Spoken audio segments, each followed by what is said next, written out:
Hello, listeners, and welcome to Sisters Assembled. We have an exciting episode for you today because we are talking all things Madam Web. If you are not paying attention, it is coming out in just a few days. So we are getting ready to go to the theaters and watch the first Sony/Marvel film of the year. First of three, maybe four, right? 4, right? I thought Venom, Craven, Deadpool, Madam Web. Sonyverse. So by Sony/Marvel, I meant Sonyverse. Oh, sorry. Yes. Then I think this is one of 3. Well, I'm thinking, like, what if by some miracle we all get to enjoy Beyond the Spider-Verse? That's where I came with 4, because, the year is long, so maybe. So anyway, long story short, first of maybe 3 or 4 Sonyverse films of the year. First of at least 3. Let's say that. Yeah, we've got a lot of Sonyverse coming at you.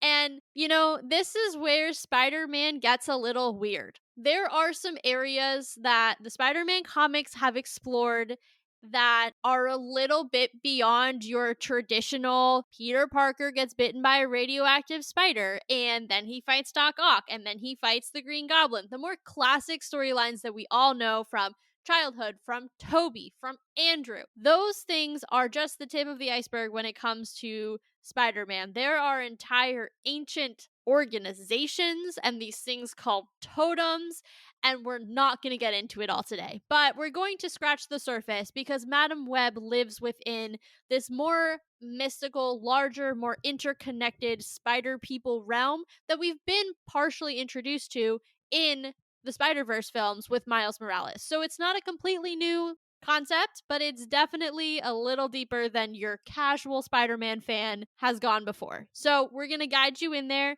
and then we're going to talk about the film, and it's going to be great. So Katie, why don't you kick us off with a little bit of info about Madam Web? Well, I was actually going to say really quick that as you were kind of setting that up, I'm pretty sure we said this on another episode or something. This is a deep cut, guys. Yeah. Like, you're not going to open a typical Spider-Man comic and find Madam Web just chilling on the pages. It doesn't work like that. So this is definitely a much deeper cut. I think that goes very hand in hand with what Taylor was kind of setting up there.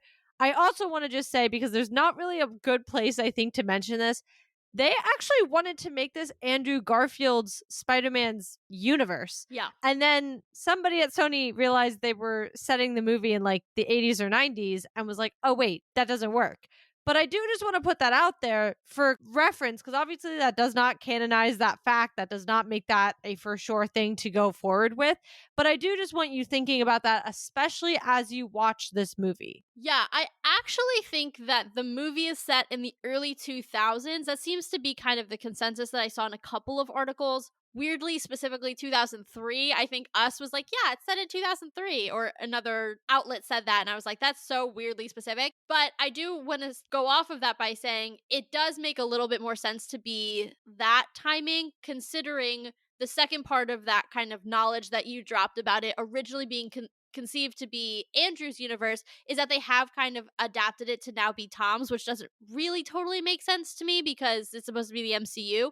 But at the same time, that time shift does make more sense, considering we know that Marissa Tomei's Aunt May appears much younger than Sally Fields did, who played, obviously, Aunt May in Andrew's version. So Adam Scott, who's supposedly playing Uncle Ben, he seems about the right age in the 2000s to then grow older to be around Marissa Tomei's age in the MCU when we first meet Peter. Yeah. I mean, it's kind of interesting. It'll be strange no matter where it goes, I think. I think if they would have at least said it was Andrew's, I could have been like, well, that's on an island of its own. You know, we can deal with whatever happens on its own accord, like whatever.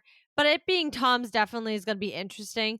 I do just want to say, and again, you guys can take everything and every bit of this with a grain of salt, but Google does have him listed as Ben Parker in this movie. Who knows? I mean, it comes out in like a few days and we aren't really sure.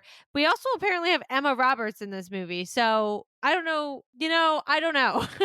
Yeah, it's super weird. It's also kind of strange to me that we're getting Ben and Mary, and it wasn't Yeah. until I looked it up that I was like, because you don't think about it. You're just like, oh, Ben and Mary Parker. But then I was like, wait a minute. You've got the mother and the uncle, and they're not siblings. It's Richard and Ben are the siblings. Obviously, that's why they're the Parkers. They take Richard's name.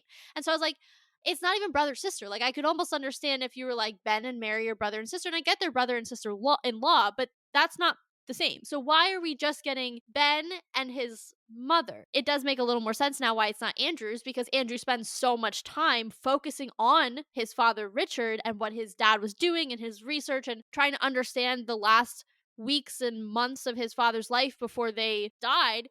So it kind of makes sense that there wouldn't be a Richard because we've seen so much, or it wouldn't be Andrew's universe because we've seen so much of Richard. But it's definitely a weird omission to just like not have May and not have Richard. Yeah, I think I'm just in general struggling already with this film just because it's essentially a prequel. Yeah. And one, nobody asked for, but also, I don't like prequels to an ever expanding universe because, and we will get into the characters in a second, but on a high level, I think my biggest thing is you are theoretically about to bring in three different Spider Women in the 2000s. In the same universe. Yeah. Which they do exist in the same universe, I Right. think. I don't know. I was trying to read up on all of them, but yeah. But still, how does that work? Because to us, he's supposed to be the first of his kind in our universe. That's kind of the idea.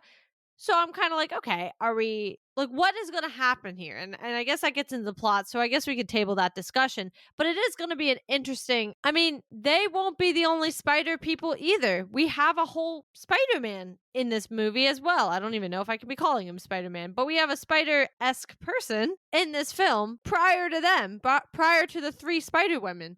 So I guess I hate it being Tom's universe because it makes very little sense to me. Yeah, a lot of the Sonyverse makes very little sense to me. I mean, thinking about the ways that they've tried to connect some characters before, bringing in Vulture into Morbius, it hasn't really worked. I don't know that their vision of the multiverse and Kevin's vision align. And I think that's part of the problem. It's interesting because obviously Sony has a hand in the Spider-Verse films with Miles, and those have a very clear point of view on the multiverse. We'll get into how that connects into this film, don't worry, but those are very clear. They have set rules. We understand everything. I think it does complicate things when it gets to the MCU, and we've talked about that in the past, when we covered Across the Spider-Verse, but at least it has a consistent rule within itself. These films that they're building that are live action, like the Morbiuses, both Venoms, they work as insular films for the most part. Venom 1 is incredibly enjoyable to watch, but they don't work as a joint unit because they are characters that don't belong together unless you're specifically putting them together, which they don't. And then they try to tie it to the MCU tenuously in weird end credit scenes that don't make any sense, and they refuse to pick and put a stake in the ground on what universe or what Spider-Man of the main three live action right now they actually belong to. And even though they're saying it's Tom, are we ever going to get any sort of confirmation in this film? I don't think so. There isn't a Peter Parker Spider-Man in this film. Otherwise, he's like maybe a baby. Or maybe Mary's pregnant. I'm not sure. But either way, because they won't put a stake in the ground, they just keep messing around and not being firm and then just changing their mind, it feels like every film. And it's just chaotic. And that is my complaint for the day. Yeah, I agree. And I think with that, let's just get into some of these characters. We kind of already were talking about Ben Parker, who, to your point, I guess isn't fully confirmed, but is an assumed role. I did mention Emma Roberts is coming in as Mary Parker. We actually don't really see her in anything that they've put out. So that is going to be a very interesting character, in my opinion. When you purposely omit somebody from trailers, especially somebody named Emma Roberts, Yeah. I'm very intrigued immediately about her role and what she truly is going to be doing in this movie. But I want to first zero in on Dakota Johnson, who's playing Madam Web, our main protagonist. I do think it makes sense for this to be set a little in the future or in the past, because in the future, she's supposed to be older. If you see any of her iterations of the comics, she's definitely, she's got gray hair and everything. Not saying that she might have gray hair in, I guess, like roughly 25 years. I mean, yeah, I guess probably, depending on how early in the 2000s we're talking. But, where does she go from here is where I actually want to start, ironically, not what she's doing in this film, because I do think Madam Web's an interesting character that I think they can run away with. Do we keep Dakota Johnson as Madam Web in the future? That's one of my questions. And where do we see her next are actually the questions I want to begin with. Yeah, it's a good question, and I'm glad you asked it because I think it gives us the opportunity to talk a little bit about who Madam Web is and what she does in the comics. So, Madam Web actually has psychic powers. She can see the future, and she's also telepathic. So, she's got a lot going on from a cerebral standpoint. She's a very cerebral character, and she and Spider Man work together on different occasions. So, I could see, to answer your question, where does she go from here? I could see her interacting with whatever Spider Man this universe is in. Obviously, when we talk about it being Tom's, those are conjecture. I don't think that's been at any rate confirmed. So I'm just going to say, whichever Spider Man universe she inhabits, in the future, I could see her allying herself with a Spider Man. I don't know how deep Sony wants to go into some of these plot lines because, like I talked about in the intro, it is very deep, some of these plot lines. There's like mystical aspects and super ancient organizations and these beings that have been at odds with each other for years. And there's so much to go off of that. And there's a plot line where all of Manhattan gets turned into like spider monster beings. Like there's some really weird stuff. And I can't decide if Sony is just going to like lean into some of this. There's another plot line where her granddaughter steals powers from spiderwomen. And then she actually brings spiderwomen together to stop her granddaughter, which is interesting because that's kind of what you're seeing almost in the plot of this film. And so I say all that to say, the only thing that I feel like is going to happen, and the only point I feel like of creating this film is to introduce her to be an ally to a Spider-Man in the future. But that also opens a whole lot of doors that I don't necessarily know that your casual comic book movie watcher is ready to go to. And not trying to be condescending, I personally don't know that I'm ready to go there, and I'm probably a little bit more than your casual watcher. So you said a few things, and a few of the things you were mentioning kind of put this idea in my head of, maybe you said she's only here for, and you kind of said your reasoning, but I wonder if you think about it, if you're thinking of even about your casual fan, we're not going that big of a deep cut. Like this is a deep cut on its own. I can't see Sony taking that big of a swing because in the nicest of ways, have they really done well when they've taken little bunts? Like, we're not gonna sit here and swing for a home run. And by that, I mean, go so deep and do a whole, you were describing some of the storylines, doing any of those. I don't see them doing that. I actually see them taking Madam Web and kind of making her a through person. She is in the comics, to your point, she is definitely an ally, but she's also kind of this, I don't want to call her like the supreme power, because she's not anything like a Supreme Strange or anything of that, but she is kind of in the spider realm, this like very notoriously known person. And so I almost wonder if they're going to take that idea of her and turn her into almost the directioner of all of this. She's going to be the core of what brings all of this together in the long run, because I could see them going that direction with her and her kind of being, I don't know the best way to describe it other than to say the middle of the web. And she is out here, putting everybody together, finally putting our pieces on the board, and she's, turning it all out. I could see them going that direction. Otherwise, I'm not really sure the point of this. Yeah, no, you bring up a good point because that was something that some of the articles that I was reading about the film were talking about, is that because she is a multiversal being in the sense that she can travel between universes, which let's add her to the list of characters that we've been mentally keeping that can adjust between multiverses.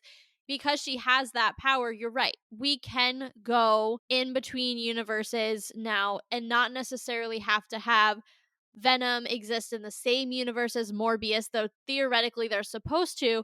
But we've never seen anything on screen that has proven that, have we? Um, I don't think so. Not definitive proof. I know a lot of people argue like because Venom's happening on the other side half the time of the US that there isn't definitive proof the other way. Yeah. I'm trying to remember because I feel like there was something in one of the maybe Morbius trailers that showed that it was in the same universe. The Morbius one was the one that showed a Spider-Man, and I'm pretty sure it was Toby's Spider-Man. But then they hinted at or they did the rhinoceros thing in the newspaper, which was Andrew's. Remember this now? I blocked out Morbius, so no, I don't. You don't remember that at all? I mean, I do remember that being a thing. Okay. Like I do remember hints that it was Andrews, and I think too with the Oscorp building, people were saying, "Oh, it has to be Andrews. It looks like that style of Oscorp, I think, or something like that." But anyway, let's just say hypothetically that we have no proof in either direction whether these different movies are connected, or for example, Craven the Hunter. We have no clue because we haven't seen it yet.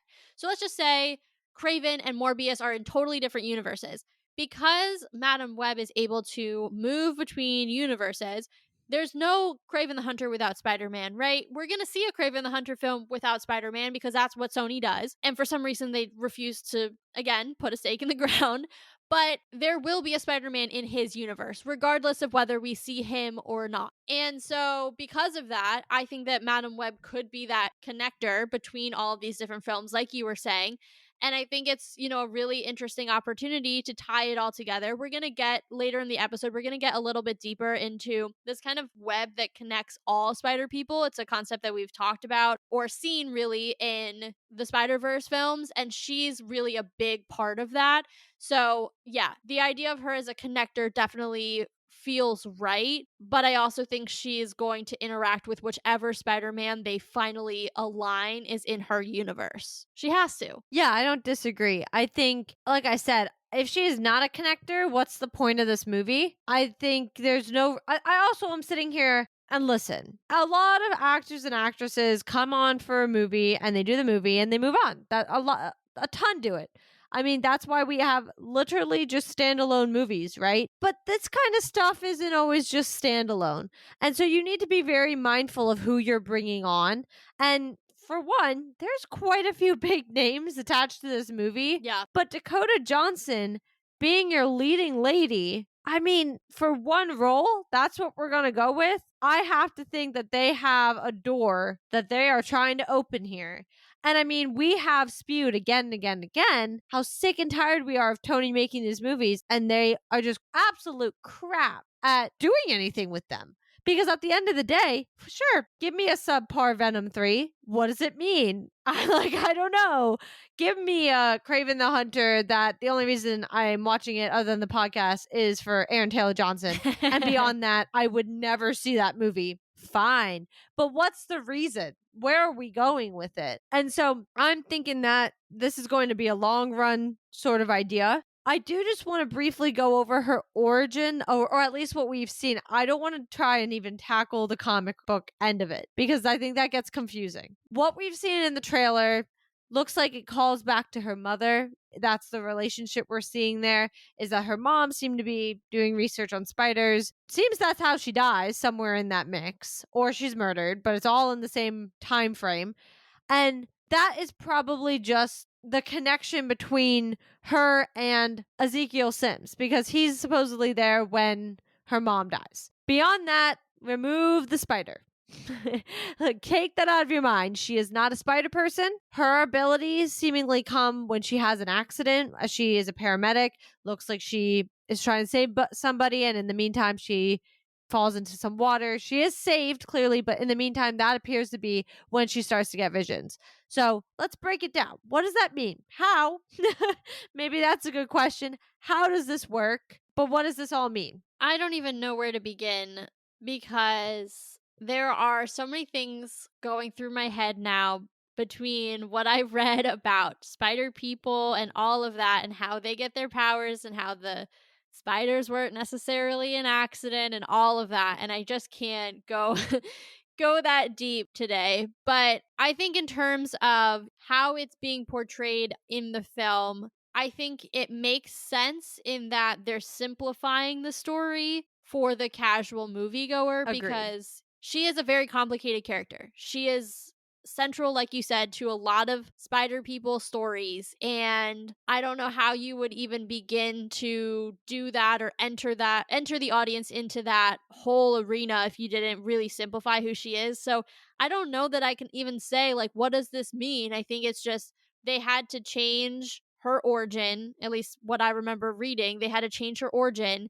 to make it more accessible for audiences to get her to the point where she has her abilities so that she can then move forward with the three Spider Women. I think that's really what I'm kind of getting from it. I don't know that there's any more for me to say without having seen the film, unfortunately. Yeah, I would be inclined to agree on that one. I think from what we've seen from the trailer, it seems pretty straightforward. To your point, they're dumbing it down essentially to work in this format. I think since I mentioned him, let's go right to Ezekiel next. He's an interesting character. And the one thing I want to bring forth, which is actually not the point of the trailers at all, and probably not the point of his possible villain era, but clearly, if he was supposed to be on a trip in the rainforest with Cassie's mom, that's Madam Web, with her mom, and he still looks young. We actually see a few things that like he's gray and everything, a few shots. So my guy's doing something here, isn't he? There's something going on. There's some magic at play here. Yeah, or some really potent spider venom. If we're keeping in tune with where we are with our spider people, he is a really interesting character. He's kind of both in the comics a friend and a foe to Spider-Man. He mentors Cindy Moon, who, if you guys don't know, that's Silk in the comics, so that's another spider person. And he's a member of the Spider Society, which is something that we are all familiar with in an iteration of it. So he's very involved in Spider People and their adventures and things like that. But he himself, I don't know, he's definitely a gray character, so it's not surprising to me after reading that he's kind of the villain of this film. But I definitely feel like from what I've read, I feel like there's a pretty decent sized departure from who he is in the comics. Yeah, I think what I'm intrigued about is why is he, well, first off, I still don't understand how he's de-aging essentially. But on top of that, why he's coming after the three soon to be Spider Women. He obviously is trying, like, the trailer lays it out pretty nicely. He's trying to kill them. He's trying to stop them from becoming Spider Women. And I want to understand the core of that. Like, what is the reasoning? Yeah, I mean, I think that's tough because they all have their own important storylines within the comics, And it's just a matter of, is the film going to adapt one of them, right? Julia Carpenter, she's an Avenger. That's Sydney Sweeney's character. So her Spider Woman slash Arachne, she becomes an Avenger. Anya, who becomes Aranya slash Spider Girl, she has ties to Kingpin. She's a web warrior, which is basically like the Spider Society and Across the Spider-Verse. She's in the Avengers Academy. She has ties to Captain Marvel and Wonder Man. So any one of her, storylines could be interesting. Maddie Franklin, who's the third one, she got her powers from the Gathering of Five, which involved Madam Web. She's the niece of J. Jonah Jameson. She's friends with Cindy Moon, so I don't know if we're trying to bring that character in kind of a side door at some point. They all have their own interesting storylines, and it's just a matter of which one is Ezekiel trying to stop from happening, or is it a completely new storyline that they're going to adapt for this film, one that they're actually going to create from scratch for this film. Because I mean, just from doing the reading that I've done thus far, they're clearly taking some serious liberties with these characters, which is fine, like whatever. Marvel does the same thing, but I think it makes it harder to kind of pinpoint like what exactly about Julia, Anya, and Maddie's time as Spider People is Ezekiel trying to stop. I'm not really sure. Yeah, it's weird because, as I said, like, he's trying to stop them before they even become Spider Women. And it's intriguing to see, like, there's a lot of thoughts running through my head. And it's like, do they all make it out of this film? Or do we see only one, in which case maybe we get that storyline further down the road? If they all make it out, what does that mean in the future? I know we were talking about whose, story or whose universe this is, but the only way this is going to make sense, if I'm being quite honest, and I'm going to be so clear when I say this, is we have some sort of time jump. That's the only way that if you leave these characters in, if Julia and Anya and Maddie make it and they beat Ezekiel or whatever happens at the end of this movie, the only way if they want to tie this all together for them to come into Tom's, to come into even Venom's or any of the other Sony movies is to, well, if Venom isn't in this universe, because if they're okay, well, if they're in Tom's, Venom is not in this universe, so it would be to universe jump. Or if they are in Tom's, and like I said, this is essentially a prequel, they have to time jump to be of any relevance. You are not going to get Sydney Sweeney in 25 years. You're going to bring her in, and she's going to be Sydney Sweeney the age she is now. That is just a fact. Yeah, and just simply knowing that she is probably, other than Dakota Johnson, the biggest name in this film. I mean, she's literally listed before everybody. She's the first name on Google. Yeah, I would say that my money's on, let's say hypothetically, only one of the Spider-Women come out alive. It's gonna be Julia Carpenter because, again, it's Sydney Sweeney, and you're not bringing in, like, Dakota Johnson, you're not bringing her in for one film. Well, I would also argue, and this could be a hot take, but I would also have to argue Julia Carpenter to me is what, like, at least I knew that name. I have to say, I didn't recognize the other two when I was seeing who, like, what Spider people they played. I didn't recognize their names or their stories. Julia Carpenter, I did. Well, yeah, I mean, I think for the average, fan, when you think of Spider-Woman, you think Jessica Drew, who we've already seen in Across the Spider-Verse. And then you think probably Julia Carpenter, because I'm not even a huge Beyond Spider-Man Spider People fan, we'll say, and that name even sounded familiar to me. So I definitely would agree that Julia is probably the more well-known character. Like, I think as you go down, especially when it gets to like Ezekiel, like these are deeper cut characters that the average person isn't going to know. And that's why I think for him to really go ahead and be the villain, it makes sense because he's not going to probably say he doesn't win. He's probably not going to make it out of this film. And that's fine because he's not a character that I think a lot of people are super attached to. Yeah, I agree. And I also agree with your sentiment about if one were to make it, it's going to be Julia Carpenter. I also just want to briefly, and actually we've discussed a lot of the plot as we've discussed the characters, but I also want to briefly say, just putting it out there, I will bet you they will be in their suits for a total of 5 minutes, if that. I do not think we are getting a lot of them as full-blown spider people, which is disappointing if they don't necessarily all make it out of this movie, but I think that is your clickbait right there, if anybody needed any. Yeah, I would agree. I think the scenes that we've seen in the trailer where they're fighting Ezekiel fully dressed in their costumes, well, one, I'm like, where did they get these costumes so quickly? Like, where did that come from? Well, and clearly they got their abilities, so that's the other thing. Yeah.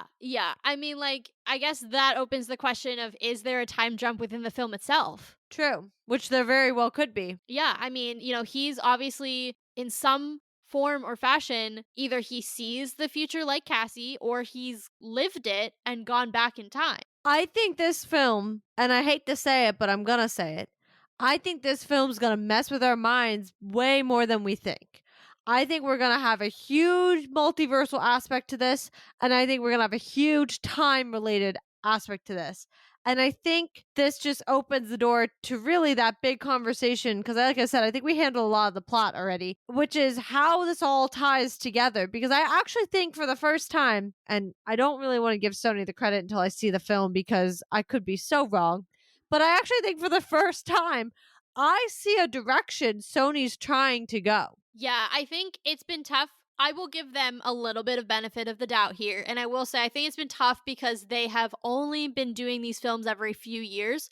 For Marvel, it's a little easier to see kind of what our large trajectory is because one, they tell us and they are sharing with us what the slate looks like for the next couple of years. Like, we know we're building towards Secret Wars. We've known that for a couple of years now. And so everything that we watch, we frame in the way of, does this get us closer to Secret Wars or does it not? And if yes, how? With Sony, one, they're not dropping 3 films a year.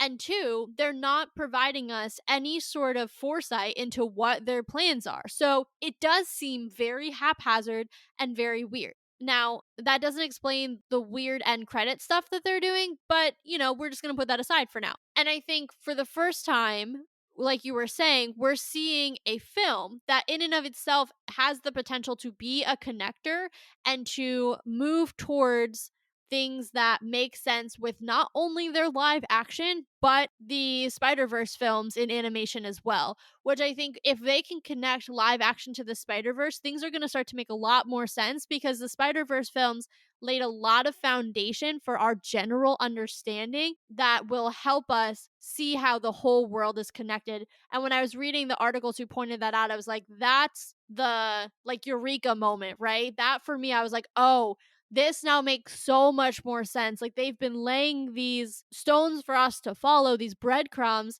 And now with this film, we can start to pick them up and actually get on the trail in a much more intentional way. Hopefully. Ideally. Yeah. Because I would like to think this is, to your point, the eureka moment almost. And it's like, okay, I see it.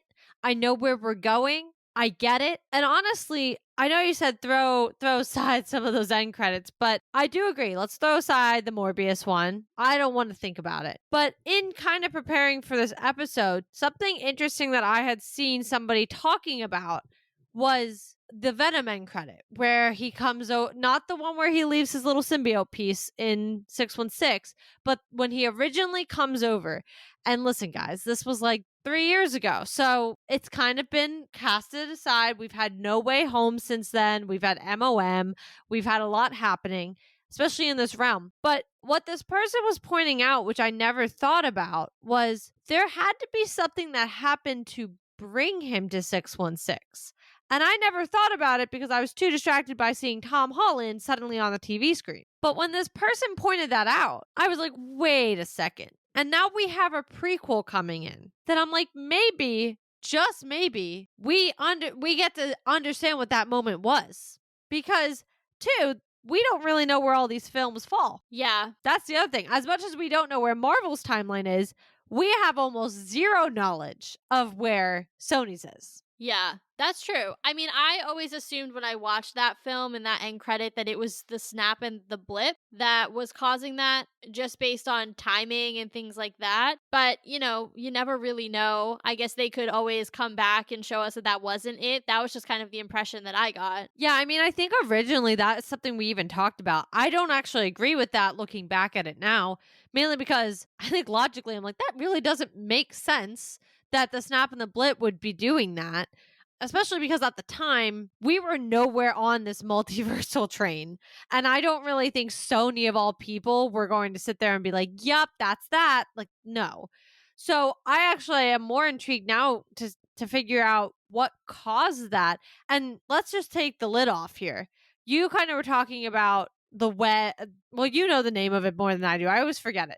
Go ahead and take it away about the whole web thing. Yeah. So when I was doing my research, I came across this thing and I was like, oh my goodness. It's kind of like in the last episode, Kate, when you were doing the research on Kingpin and Mayor Kingpin and you realize how many things it connected. Well, I kind of had that moment with this thing called the Web of Life and Destiny. Super subtle. There it is.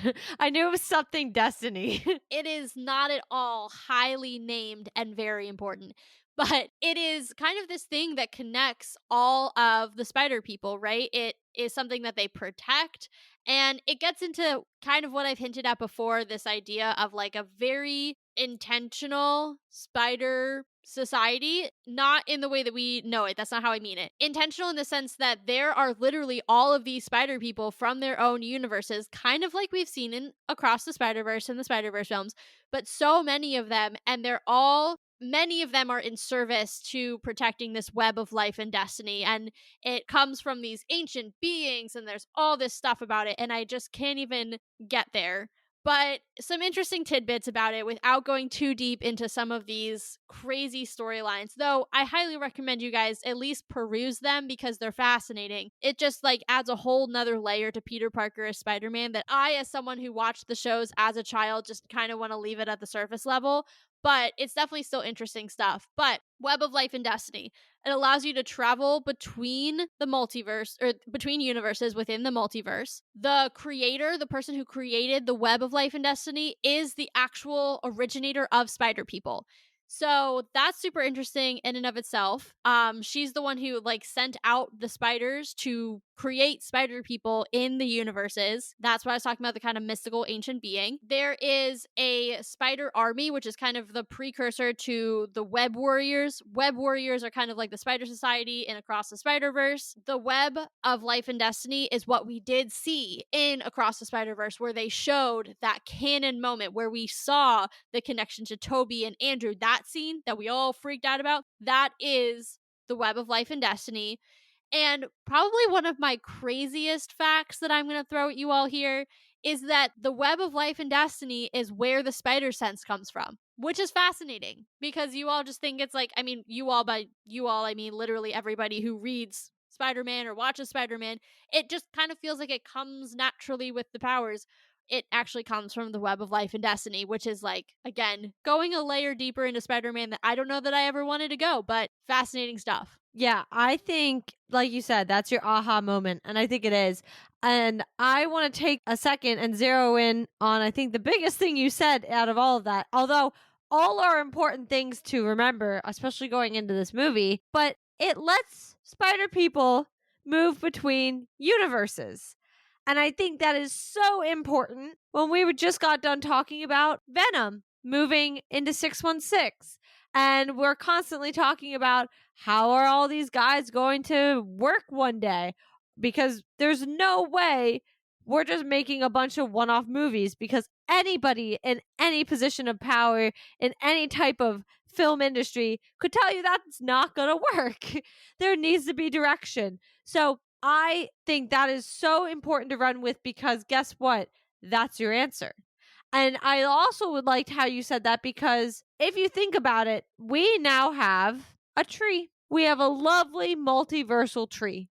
So if you think about moving between the universe, well, or the multiverse, isn't it a lot easier when the multiverse is in the shape of a tree? I also want to, going off of that, you made me remember something that I read that was utterly mind blowing, which is that at one point, the web of life and destiny, I don't know that it's totally destroyed, but it gets severely damaged. There's something that goes on, there's like a battle or something. I don't know.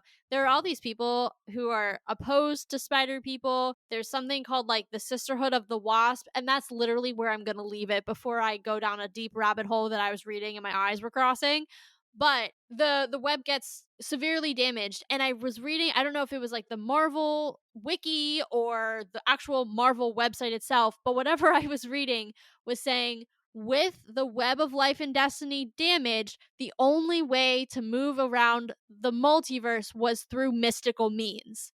Which, think about that sentence. That means that we've seen Doctor Strange do it, we've seen America do it, we've seen Clea do Wanda. it, we've seen Monica do it. Monica's kind of a weird one, but looking at the first three specifically, those are all Well, mystical. Wanda dreamwalked. Oh, I thought you said Monica. Oh, no. Pfft, I'm wearing my Scarlet Witch sweatshirt. You thought I said Monica? No, Girl. that's why I was like, I mean, yes, but like she's more space. But yes, you're right, Wanda as well. And so looking at these very specifically mystical people, that's one way to do it. And whatever I was reading was saying is the web of life and destiny is almost like a parallel road through the multiverse beyond the mystical. And then bringing in Monica, we've seen that extreme amounts of energy in space can also do that. So I think we've actually talked about something like this before, the idea that there are multiple ways to access and travel through the multiverse. Now we've just added the web of life and destiny to space and to mystical. Well, honestly, if we actually want to wrap this into a possible bow, you could argue that the web could have gotten damaged already. And that could be how Venom came to 616, was it got damaged and he accidentally fell through a little hole in the universes as it got damaged and ended up in 616. Then, when Strange did his spell, sent him back because Strange made sure all those cracks were closed, right? Oh my god, can I just say something that would make me so happy? Okay, you know how in Across the Spider-Verse, Miguel's whole thing is, Miles, your dad has to die. Like, it's a canon event, your whole universe is gonna collapse, all of that. Well, what if the whole universe doesn't just collapse? That the idea of the canon event, we saw what happens, it kind of goes into that nothingness. What if that also damages the web? And so what we're seeing in Across the Spider-Verse is as Miles is unwittingly damaging the web, it's affecting Venom, and then through mystical means he's sent back, but no matter what, the web is still damaged. And what I thought was interesting is when I was reading a little bit more about the characters and some of their storylines, they wear these bands that allow them to travel through the multiverse in the comics. And those bands, what they figure out is it's actually damaging the web. So as they're moving across the multiverse through the web, they're actually damaging it in the process. And so I think that's interesting because what the article I was reading was pointing out was we have seen them use things like this in Across the Spider-Verse. Yeah. So not only are they potentially damaging it as they're moving across the different universes, but then as the universes are collapsing because canon events are not happening, now we're seeing that avenue damaged even more. I like it. I think this is, like I said, this is that final stone to at least make us know where we're going.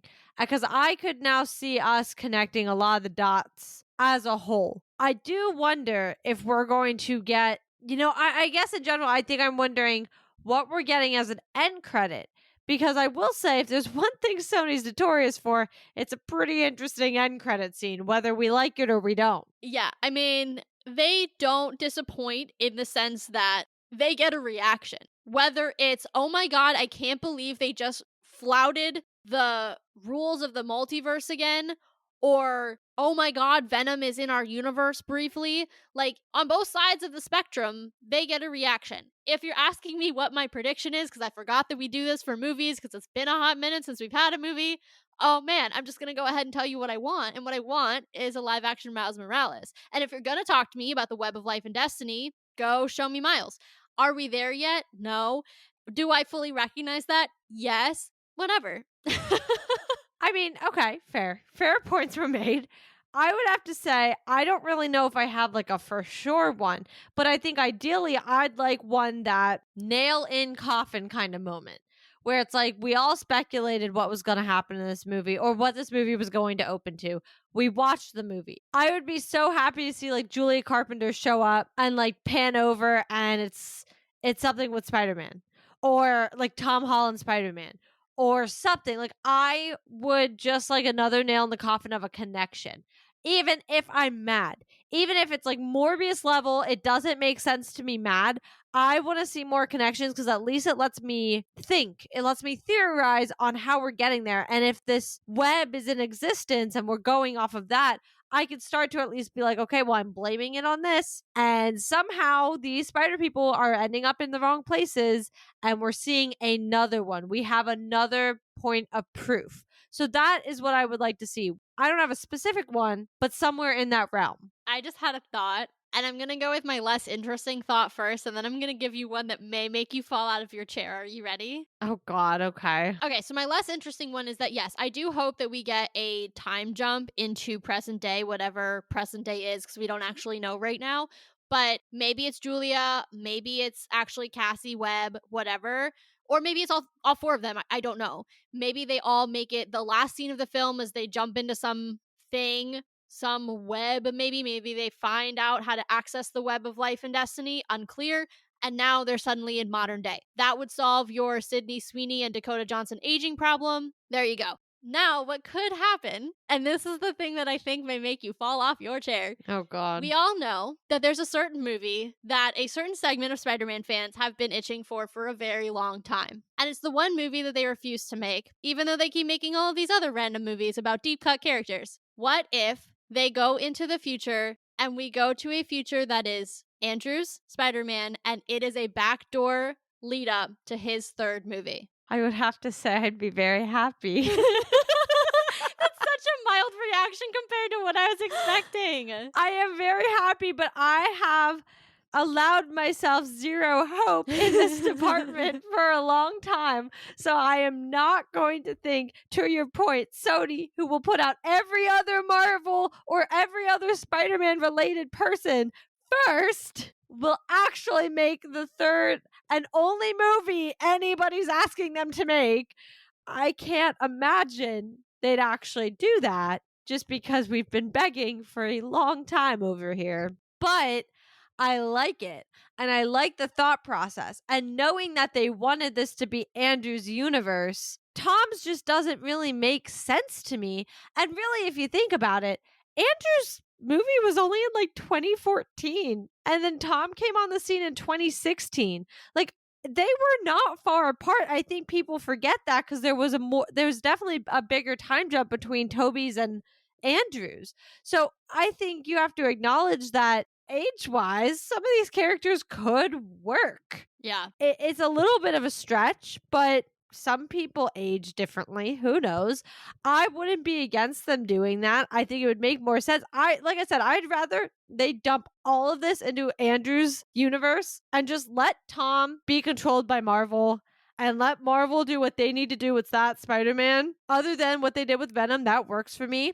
I'm okay with that. Great. You're setting up the symbiote. Love it. But otherwise, have all of this in Andrews. Run with it. That's what the people want. So just do it. You heard him, Sony. Yeah, Sony. All right. Well, on that note, with our very bold proclamation and our deep, deep ask for Sony that they put it all in Andrew and they maybe give him his third movie, we are going to call it a wrap on our Madam Web predictions, though I don't even know that we predicted all that much because nobody really knows. But what do you predict? Exactly. I mean, I feel like we were predicting some things on like where we go from here because I don't know what the heck this movie is really about other than the fact that bad Spider-Man is coming after 3 non-yet Spider-Women and trying to kill them. That is what I know. And then there's somebody who sees the future who is like, no, don't kill these girls for XYZ reasons. And she's interfering. That is the synopsis of the movie. What is that thing? Summarize a film plot badly? Well, you know what? Am I right though? You are. And so on that note, it took us nearly an hour for us to tell you exactly what the film is going to be about in less than 30 seconds. Thanks, Kate. Make sure that you are following on your podcast platform of choice to come back with us when we actually see the film and have our reactions and get to talk more deeply about where to go from here. You can also check out our website, which is the central hub to all things Sisters Assembled, and we highly recommend you spend some time on there. There's some good stuff, some blogs, some transcripts, all that good stuff. So if you're more of a reader, you can also check it out there. But definitely make sure you're checking out the site and staying with us because there is much more to come from the Madam Web coverage. You guys could also give us a follow on Twitter at SisAssembledPod, Instagram and Threads at Sisters Assembled, and subscribe to us on YouTube at Sisters Assembled just to keep up with the show as things are coming out and to keep up with us as hosts. As Taylor said, there is much more Madam Web coverage coming. The first being our reactions to the movie. So make sure you guys are getting your tickets. We have ours. And I am very excited to some level to see this movie. So get ready to at least go to the theaters to see it. We'll be there. We're going to do coverage. Be prepared for whatever Sony's going to throw our way. And as always, make sure you guys are keeping up with Marvel, including the Sony adjacent films and our show because Marvel just blew your mind. So let's talk about it.